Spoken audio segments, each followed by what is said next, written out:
Amigo, muy buenas tardes. Por primera vez estás conectado al programa Aprende a Vivir sin Permiso.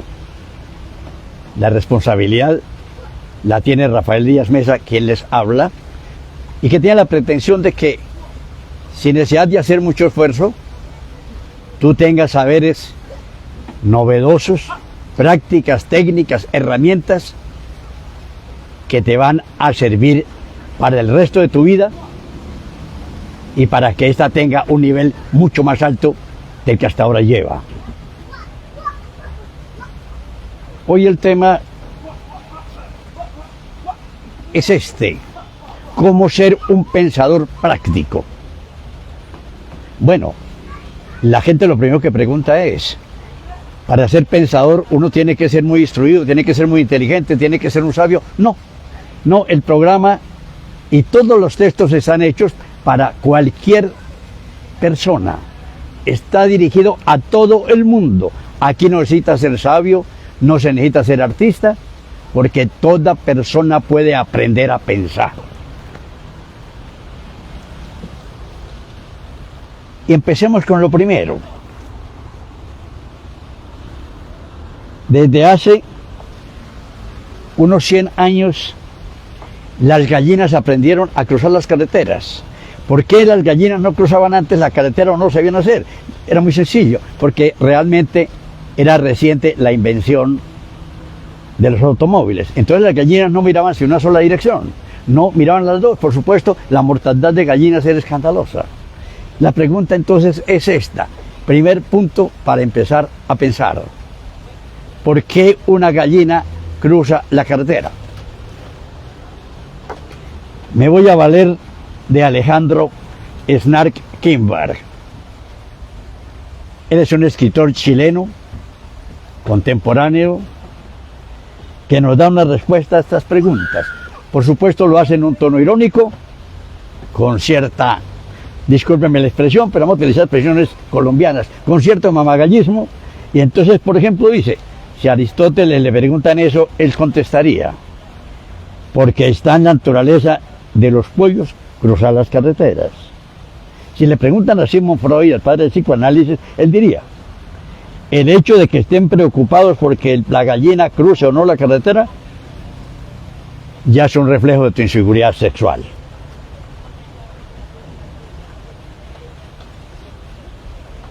Einstein diría: bueno, si la gallina cruzó la carretera, hay que saber si se movió realmente el pollo o se movió la carretera. Es cuestión de relatividad, es cuestión de referencia. Bill Gates, nuestro Bill Gates, el padre ahora, el de dinero, el hombre que supuestamente más sabe, diría lo siguiente: la gallina cruza la carretera porque les voy a contar. Acabo de lanzar el Pollo Office 2018, que no solo cruza carreteras, sino que pone huevos, archiva documentos importantes y cuadra tus cuentas. Y una reina de belleza contestaría esto: el pollo, junto con el Papa, la Madre Teresa de Calcuta, son los personajes que yo más admiro. Por eso de aquí en adelante me dedicaré a criar pollos. Pero si le preguntan a un niño, ¿el niño qué contestaría? Diría una cosa muy sencilla: la gallina cruzó la carretera porque quería pasar al otro lado. Estas son las respuestas más inteligentes que las realiza cualquier niño de nuestro país, de América Latina y de cualquier parte del mundo. Nosotros tenemos algunas respuestas también, pero no se trata de elaborar lo nuestro tan solo. Pero a modo de ejemplo, le preguntaríamos a un rico qué contestaría. ¿Por qué una gallina? Piense señor rico, piense, ¿por qué una gallina cruzó la carretera? El rico diría: como en mis fincas tengo muchas carreteras, las gallinas las cruzan porque quieren veranear. ¿Qué diría un pobre? El pobre preguntaría: ¿gallinas? ¿Eso cómo se comen?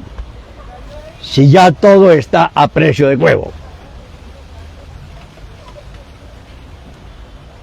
Un político, ¿qué diría? Yo veo algunas gallinas que por no cruzar la carretera conmigo se van a chamuscar.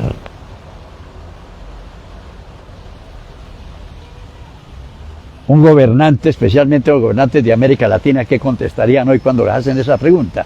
Que no implica matarse en el pensamiento, pero que sí implica en un modelo de pensar. Un gobernante, me refiero especialmente a los gobernantes de América Latina, dirían, mire, mis enemigos se quejan de que yo no sé gobernar. Lo que pasa es que no quieren aprobar las reformas de ampliar mis gallineros. Esa es una versión que nosotros damos, pero que tú puedes dar no solamente con estas palabras, sino con la palabra que quiera. Eso te enseña a pensar empezando por lo más pequeño, por lo más elemental. Después vendrán otros estadios que son mucho más profundos, pero hay que empezar por lo más sencillo. Y para pensar, por supuesto, se requieren condiciones. No vamos a enumerar sino algunas muy breves. Por ejemplo, se necesita voluntad. Si yo quiero pensar, yo tengo que tener ganas de realmente dedicarme a pensar, a solucionar mis cosas, a mejorar mi vida, a mejorar mi relación de pareja, con ganas, pensando cómo hago para lograrlo. Y segundo, también se necesita ser uno mismo. Si uno emprende algo y no es uno mismo, físicamente ya está anunciada la catástrofe. Hay una anécdota de un anciano en la época del emperador de Prusia,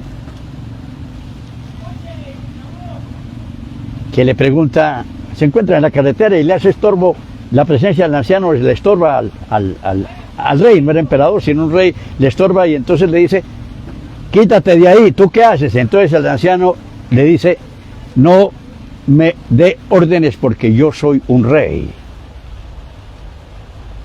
El monarca se queda estupefacto y le pregunta, ¿usted es un rey? ¿Sobre quién gobierna? Y el anciano le contesta, sobre mí mismo. Esa es la respuesta que uno tiene que dar siempre. ¿Quién lo gobierna a uno? Me gobierno yo mismo. Sé cómo hacerlo. Tercera característica, condición mejor.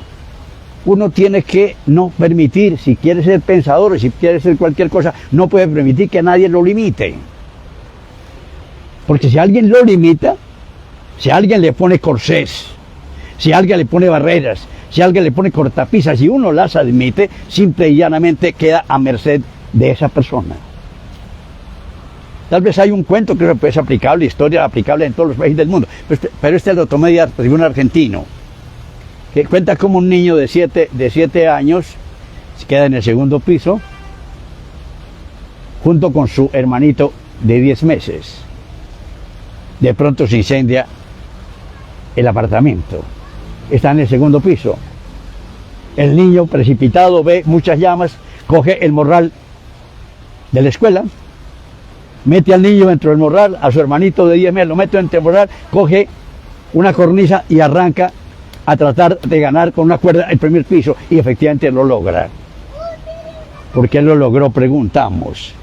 ¿Por qué este niño fue capaz de hacer eso? ¿Por qué es un niño excepcional en el mundo? No, la respuesta es esta. Porque nadie, escúchenme bien, que quede esto claro, nadie le estaba ahí para decirle al niño, no lo haga porque no lo va a hacer. Por esa razón lo hizo, porque no permitió que lo limitaran.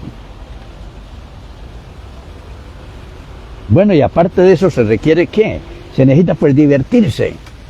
Uno tiene que tener la condición de divertirse, y hay una forma muy sencilla de divertirse, es empezar a manejar herramientas. El pensamiento viene cogido de la mano con las herramientas que uno maneje.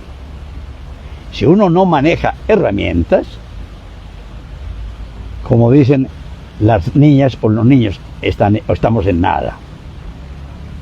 La educación nuestra nos enseñó 2 herramientas muy rudimentarias, regla de 3 y el plano cartesiano. De ahí yo creo que no ha pasado la educación ni en América Latina, ni en Colombia.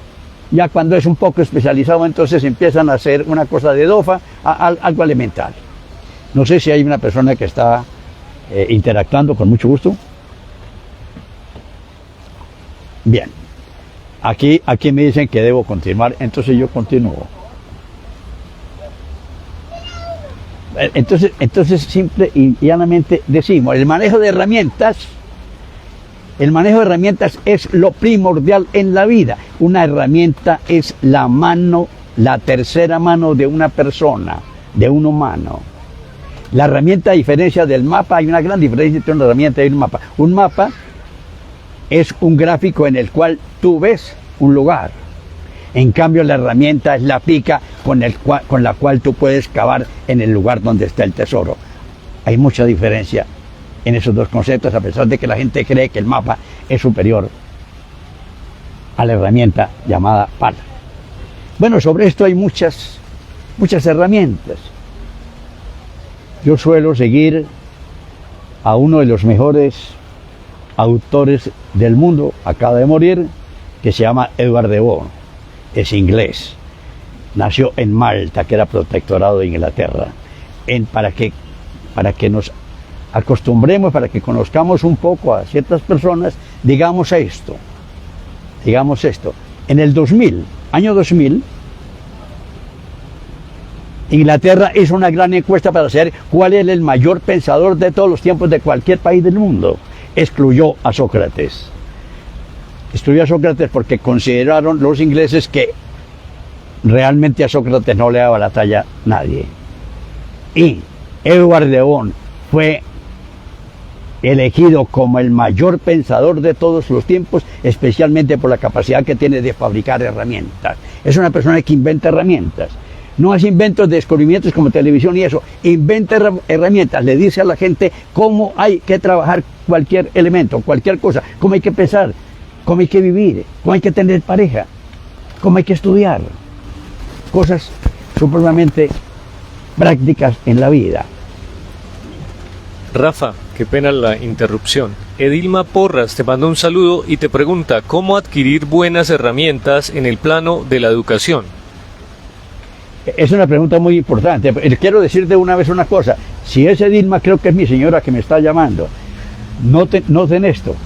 Aún en este espacio las señoras todavía lo siguen vigilando a uno. Muy interesante. Edilma, magnífica. ¿Cómo tener herramientas o cómo aplicar herramientas en la educación? La educación es la disciplina que menos utiliza herramientas. Y es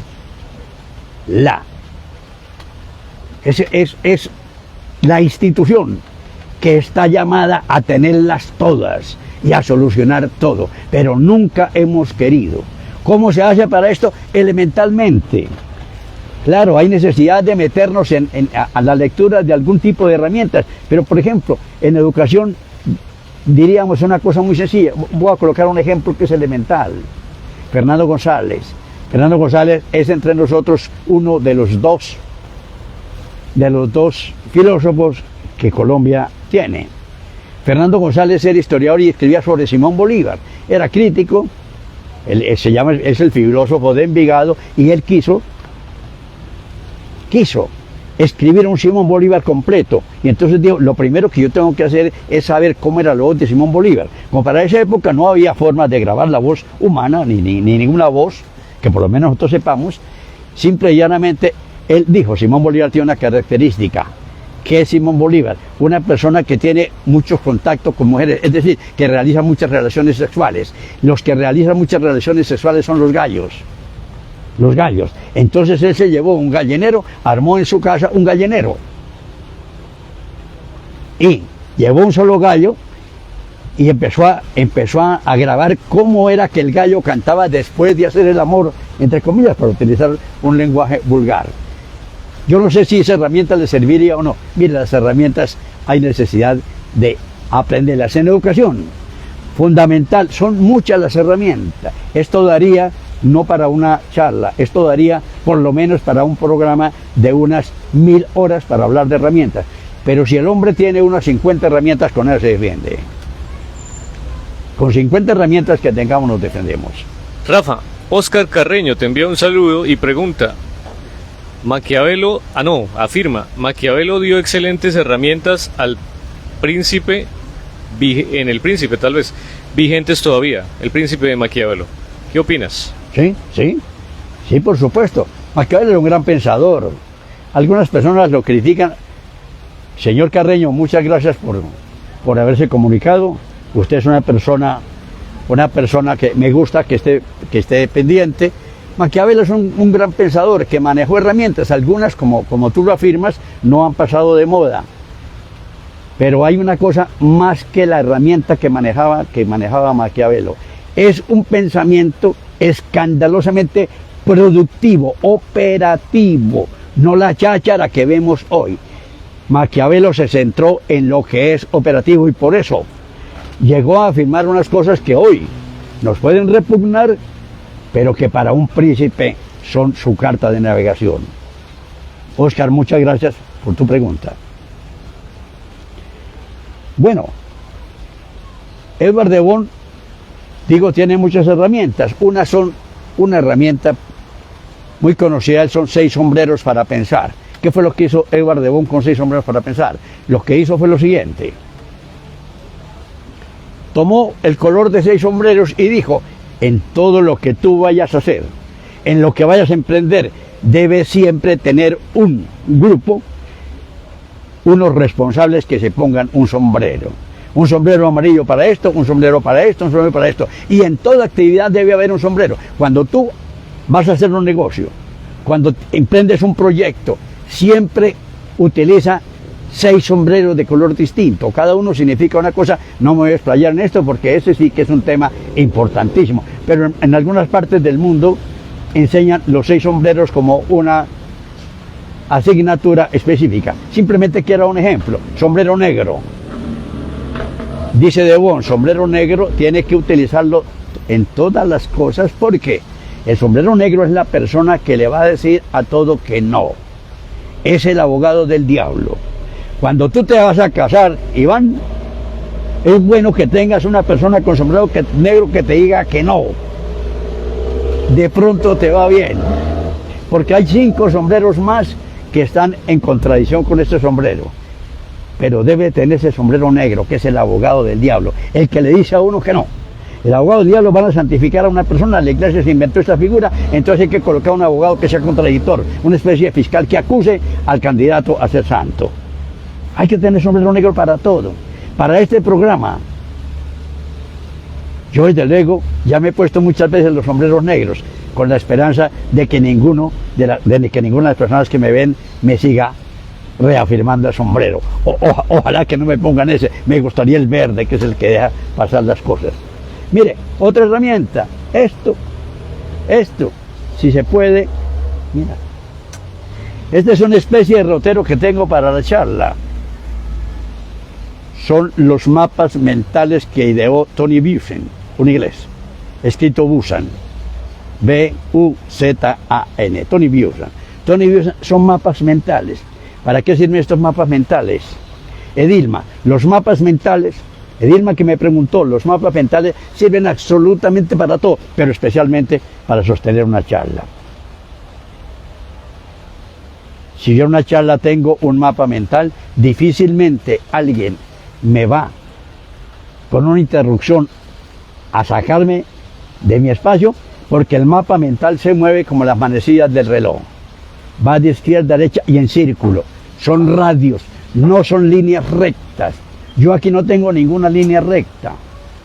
Estas no son líneas rectas, son líneas curvas, torcidas, en diferentes colores, porque eso es lo que me permite saber el rojo qué significa, el verde qué significa para mí. Cada uno construimos mapas mentales. Edilma, si un educador conoce esta herramienta de los mapas mentales, puede lograr llegar a ser uno de los educadores más importantes, no solamente de su comunidad, no solamente de su colegio, no solamente del país, no solamente de América Latina, sino del mundo. Esta es la mejor herramienta para un profesor. De paso, yo fui profesor y siempre la utilicé, porque tiene varias ventajas. La primera, que solamente yo la entiendo. Eso es una gran ventaja, que solamente la entienda yo. Y la segunda, ¿qué otra ventaja tiene esta herramienta? La herramienta tiene la ventaja es que nadie me la va a copiar, porque es muy personal. Cada momento yo la puedo hacer absolutamente distinta. Y basta una ojeada y me doy cuenta de cuánto hago. Rafa, Giseli Díaz, Sí, señor. ¿nos puedes dar un ejemplo de cómo usaríamos el sombrero amarillo en la toma de decisiones? Gracias, un abrazo. Giseli es una persona, bueno, esto es me preguntarán, pero es que solamente le va a preguntar sus familiares. Giseli es la hija menor mía. Yo creo que es Giseli porque nadie tiene otro nombre igual al de ella. Ella maneja mucho esto de sombreros. Fue una persona que en mi casa desde niña aprendió a manejar herramientas. Junto con Sayonara, su hermana, manejan muy buenas herramientas. ¿Les ha servido para algo en la vida? Pues sí les ha servido. A pesar de las limitaciones en todos los aspectos que existen en Colombia, Giseli vive en Australia, en este momento está acá, tiene ciudadanía australiana, pero ella sabe que el sombrero amarillo es el sol, es el que irradia todo tu pensamiento, el que te permite la mayor claridad posible de un pensamiento, de un proyecto, de una idea, de una acción que vayas a ejecutar. No me puedo alargar tanto en esto, Giselle. Muchas gracias por tu pregunta. Y seguiremos, cuando la vía se oscurezca, Giselle, seguiremos discutiendo en la oscuridad. Yo creo que no me detengo más en la herramienta. Hay una herramienta, voy a mencionar la última, es el PIM. Es de Edward de Bono también. P significa plus, lo máximo. M significa lo mínimo. Y significa lo interesante, porque nosotros estamos acostumbrados a pensar y a clasificar las cosas en positivas y negativas. Esa clasificación es obsoleta, no sirve absolutamente para nada. Hoy hay que mirar un aspecto muy importante que es lo de interesante.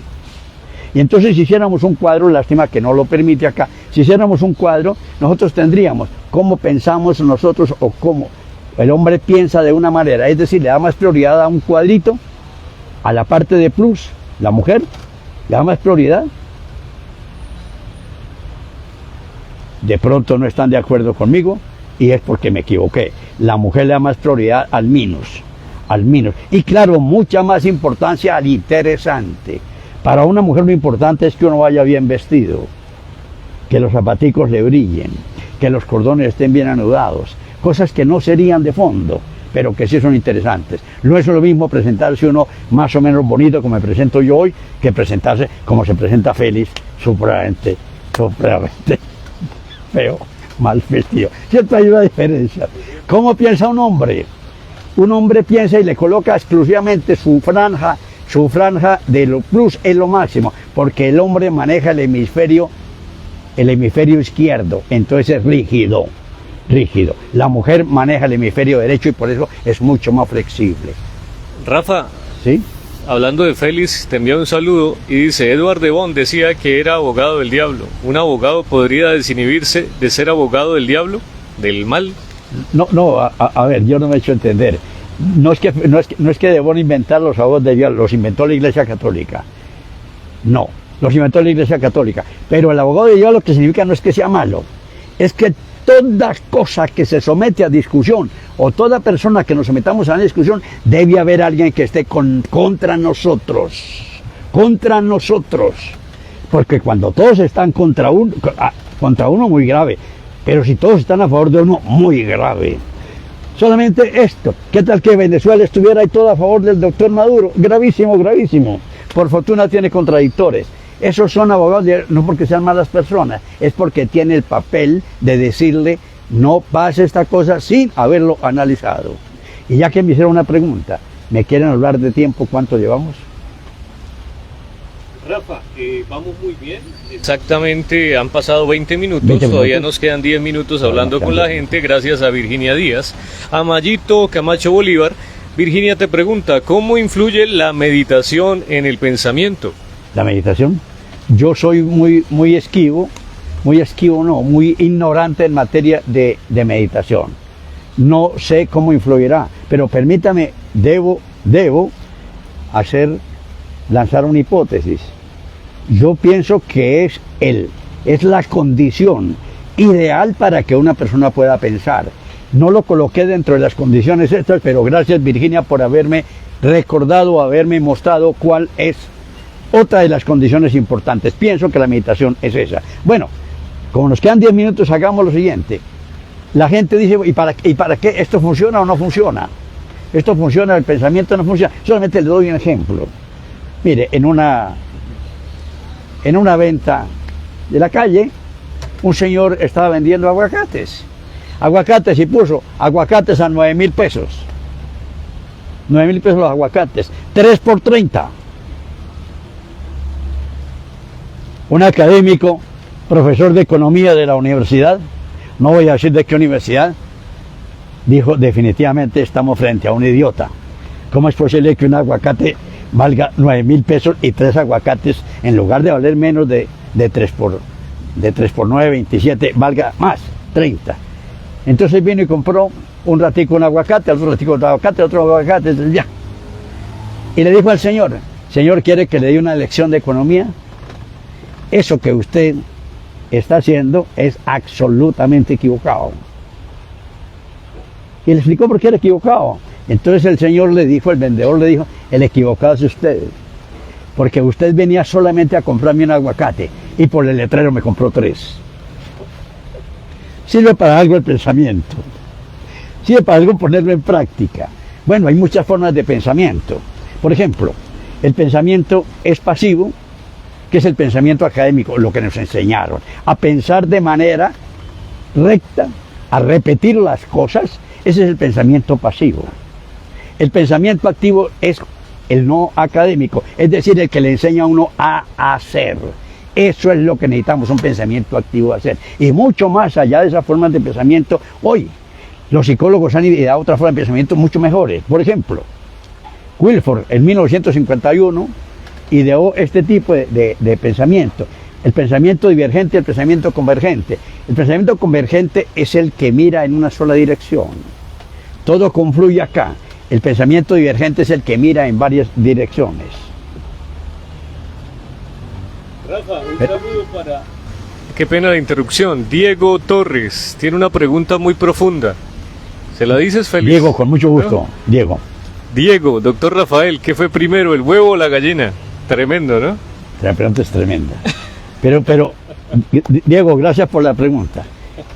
Te voy a contestar, lástima que no alcanzamos a terminar el tema, pero voy a contestar de la siguiente manera. Miren, cuando estaba disputando un lugar para ser magistrado de tribunal en Colombia, la pregunta que me hizo el examinador fue esa: ¿qué es primero, el huevo o la gallina? Por supuesto, si uno se ha preparado y ha estudiado mucho, le da rabia que le hagan ese tipo de preguntas. No rabia hoy, por supuesto que no, Diego, porque son otros contextos y otras son las... Pero por supuesto a mí me dio rabia, pero como uno sabe que cuando lo va a entrevistar tiene que mantener una postura cordial, reír, sonreír, aparentar que es muy bonito, pensé unos segundos y le contesté: primero tuvo que ser el huevo. Hay 2 posiciones. Según la creación, la teoría de la creación, es decir, la que mantienen los religiosos, lo primero fue la gallina, porque Dios no pudo hacer cosas que no fueran perfectas. En cambio el huevo, que fue primero el huevo, lo sostiene la evolución. Primero empezamos con una célula. Evolución. Yo había leído algo y me acordé de que Pío XII en 1957 dijo lo siguiente: la teoría de evolución hay que creerla porque eso en el fondo no contradice la Iglesia. Eso lo pensaba un papa. Yo no sé cuántos religiosos de hoy pensarán lo mismo. Dirán que es un anatema, pero tiene tanta validez la respuesta de que primero fue el huevo porque fue una célula. Es una célula a partir de la cual se originó todo lo demás y no una cosa ya creada perfecta. Seguía diciendo, Diego, muchas gracias por la pregunta, seguía diciendo esto: existe la lógica vertical. La lógica vertical es la lógica tradicional, o el pensamiento vertical. La vertical Esa lógica vertical, la que nos enseñaron, se basa en rectitudes, en exactitudes. 1 más 1 es igual a 2 y siempre será igual a 2. Edward de Bohm creó, emparentada con esta, es decir, contraponiéndolo, una teoría, un pensamiento lateral que es el que funciona hacia los lados. No es ni vertical ni horizontal, sino que lo mismo que el pensamiento divergente, irradia, se va para todos lados. Un solo ejemplo para diferenciarlos. Vamos a tomar el número 17. ¿Cuál es la mitad de 17? Le preguntaría al auditorio, a ustedes, señores estudiantes. ¿Cuál es la mitad de 17? Pues todo el mundo contestaría que 8,5. 8,5 porque la lógica vertical, tradicional, aristotélica nos dice que es 8,5. Pero si yo pienso y miro con lógica radial, con lógica lateral, tengo muchas respuestas. Por ejemplo, la mitad de 17 puede ser la mitad de la distancia que hay entre el número 1 y el número 7. Ya tengo la primera respuesta. Segunda respuesta. Si es en números romanos, hacemos el número romano. Números romanos da una X, una B y 2 palitos. Eso serían 17. Si usted corta la mitad, corta la mitad, y ya nos aparece el número 7. Entonces la mitad de 17 también es 7. Excelente. Esto no sirve para descrestar a nadie, esto sirve para utilizarlo en la vida práctica. Todos los inventores, los creadores de contenidos, los creadores de herramientas, los creadores de cosas materiales que le ayudan al hombre, todos utilizan la lógica lateral, que Edward de Bohm, repito, la descubrió, y que es esto, la lógica lateral, nos invertiría, explicando esta lógica, dando ejemplos y aplicando, nos invertiría alrededor de unos 100 días hablando de lógica lateral. Pero es una cosa excelente para lograr hacer algo y que realmente uno pueda vivir con niveles mucho más elevados. ¿Preguntabas algo? Mayito Camacho Bolívar, ¿puede explicarnos rápidamente el significado de cada sombrero? Mayito, me cogiste muy lejos porque hay una cosa. Mayito, muchas gracias. Mayito es una persona muy inteligente, fue fiscal en años atrás. Aquí tengo un problema, Mayito, y es este. Cada sombrero, esta sería una explicación para 2 charlas más. De paso, las vamos a utilizar en una charla más, si tú lo quieres, otra persona lo quiere, porque es una herramienta con la cual uno aprende demasiadas cosas. Pero te voy a decir algo. Yo creo que tú no debes pasar, Mayito Camacho, de tu sombrero negro, porque yo siempre que es con el cual tú llegas, siempre le das al marido por la cabeza, y no me digas que no. Seguimos, terminamos. Bueno, entonces hay una forma de pensamiento, la última, que es de Kahneman, que es pensar rápido y pensar despacio. Cuando uno piensa rápido, cree que lo sabe todo. No tiene tiempo de buscar nada más. Es decir, se basa en la certidumbre que uno tiene. Lo demás, pensar despacio, equivale a meditar, a rumiar, a tener ciertos conocimientos, a mirarse los conocimientos. Es muy aplicable en todas las cosas. Por ejemplo, yo le preguntaría solamente, y sería un punto ya de la tarea, porque esta es una charla en la cual todos debemos trabajar. Entonces, a partir de este momento, quienes nos están viendo son las personas encargadas de trabajar. Trabajemos en lo siguiente.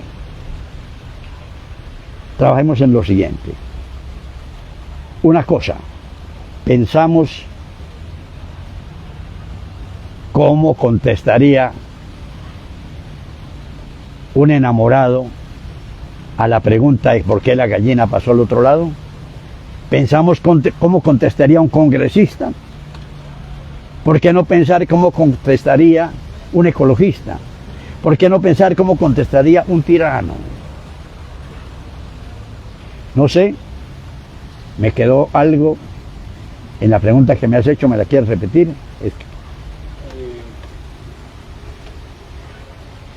La de Mayito Camacho, Sí, ¿puedes explicarnos rápidamente el significado de cada sombrero? sí, te decía Mayito, muchas gracias Mayito, sé que está conectado desde Barranquilla, porque ella reside en Barranquilla. Mayito, eso es un tema que sí, lo queremos hacer, simplemente lo voy a tener en cuenta y es posible que en la próxima entrega o en la segunda entrega vamos a hablar exclusivamente sobre los sombreros, de manera totalmente práctica, para que todos le saquemos utilidad, porque hasta aquí hemos esbozado unas cosas teóricas, pero por favor, amigos, por favor esto, un trabajo que sí queda pendiente. ¿Cómo contestaría un tirano, un déspota, a la pregunta de por qué la gallina cruzó la carretera? Ustedes son muy amables, a todos les agradezco. Es el primer programa en vivo y tengo que, como toda persona que empieza, presentar las disculpas. No serán los primeros errores. Tengo como herramienta educativa, Edilma, esta: cometamos errores. La educación nos tiene muy mal porque nos enseña a ser disque exactos, a no cometer errores. Los errores se califican con 0. Yo los califico y la vida nos califica los errores muchas veces con 5. Para todos, buena tarde y muchas gracias.